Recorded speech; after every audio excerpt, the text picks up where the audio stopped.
what's good? This is Marcus the Fingaz back with another video. Let me, before I begin, just say that I hope everyone's staying safe, doing well. Social distancing, this thing is really a real thing that's going on. So just make sure you're doing everything you can to sort of stop the spread of this thing. This is going to be a two-part series showing, part one will be showing sort of how I created a template in Beatmaker 3, and part two will show my master channel strip. So that'll be another video that I'll share probably later this week. So here I am on the iPad. I'm going to go to Beatmaker 3 down here, and I have a session called Zero Template. It is a save session that I have. That's just my template session for when I want to make music, just want to get in there and have a default session. So I'm going to select that, open it up. Here's my template. I have, 7 tracks here. I have a drum track, a sample. So this is where I would load in a sample from Dropbox or something and start chopping it up. I would load a synth plugin, 2 synth plugins. This is my Bassalicious channel strip into the 808, Audiokit 808, and then Ravenscroft 275 piano. So I'll go through each one. On the drum channel strip, you've seen this on a couple of videos. I have FAC transient, punch on drums, going into FAC maxima, just this limiter fast reset. I think it's the default. And then that going into low fly dirt. Now the new update for low fly dirt allows you to have some load in some presets. You can create your own presets. So I default to the Mar from Beats SP 1977 preset, but you can go through these depending on the drum sound I'm going for. I might tweak them a little bit and go through some of those settings. From the channel strip, if I have a sample, at the top of there I have an EQ. This is not the EQ setting I use. I would probably tweak this, maybe take out some frequencies, add some frequencies, and then go from that into Quattro mod, usually using one of these chorus presets up here, but sometimes I do go down to like flanger or diffuser, some of those presets. And then from Quattro mod, I might go into low fly dirt again, just to add some character to the sample, depending on what I want to do with the sample. And then after that, I have a synth. So here's where I would go into on the left side here, and then go to plugin. Usually I would load in the audio unit. So depending on the sound I'm going for, I might go through all these. I have a lot of plugins. So I might go through these, pick a sound I want, a synth sound, load that up, and then start messing with that. Same with synth 2. So I might go in here and pick another synth sound, load that up and add some stuff to it. So nothing pretty default there. I just have the channel strips, those banks ready to go. So bank E here is Bassalicious. So I do have the Bassalicious app loaded, and then I would go through those presets. It's probably my favorite bass app. Find like a synth bass, electric bass, acoustic bass. They have all kinds of basses in here. Load that up, and on the channel strip I have Clevgran Go To EQ, this Good Start preset, which is under their bass presets, and I have that going again into low fly dirt, which I would tweak for the bass sound.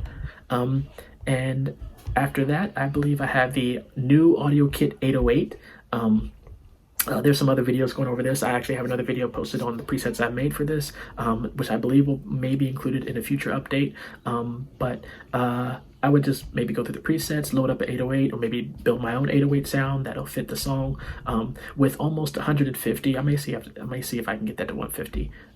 So with almost 150 presets, you probably will find a 808 sound within these that will work for almost any song.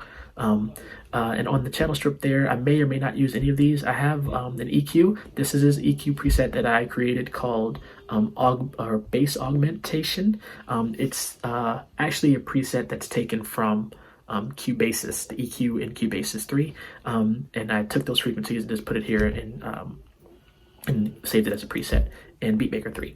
And then from that, going to FAC Bandit, usually on this warmer mix, this third preset here, this Il Vecchio warmer mix, I believe is how you say that. I may add that to the bass, and then finally into FAC Maxima, usually on the sub bass max. I may or may not use these. I may turn them on or off depending on the sound I'm going for. But I usually start with the 808 and then maybe add the EQ, the Bandit, and Maxima. That's Audiokit. With the bass, I may sometimes I may use both an 808 and a bass line. Sometimes I may use one or the other. Just depends on the song. And then finally, I go into Ravenscroft 275 piano, my favorite piano on iOS. So I go into this, usually tweak settings, maybe go through the presets, and then tweak the sort of reverb, EQ, velocity to the taste that I want in the song. So that is just a quick overview. And then after that, I would go to save. save it as a template, and then that will be your template. So whenever you do a new song, so what I'll do is I'll close it. So you have built your template. Again, you don't have to use the stuff I use what you use for your songs. And you can have multiple templates if you want. I put 0 up there so that it shows at the top. I was doing AAA, but numbers sort of come before letters. So if you have songs with numbers in the title, those will still be above AAA. So I just put 0. I think you can do 000 if you need more. So you load that up, and then as soon as you open it, hit the hamburger menu top left, and then hit save as, and then rename it immediately. That way you're not messing up your template. So let's say one great thing. So you may need to have a title name in mind as soon as you open your template. That way you're not messing up your template. So now I'm in the one great thing song. You see that up there at the top. Middle, and then I can tweak things. I can add my synths, change my effects and everything. So that's just a quick overview of how I found to create a template in Beatmaker 3. If you have any questions, let me know. Be sure to like, comment, subscribe, and in the next video I will show you this master channel strip right here. So stay tuned. All right, see you in the next video.